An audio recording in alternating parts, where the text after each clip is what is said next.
يا قومنا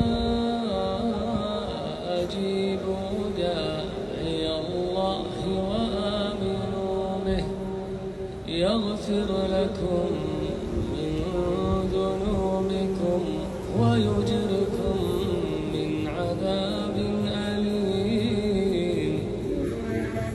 ومن لا يجب داعي الله فليس بمعجز في الأرض وليس له من دونه أولياء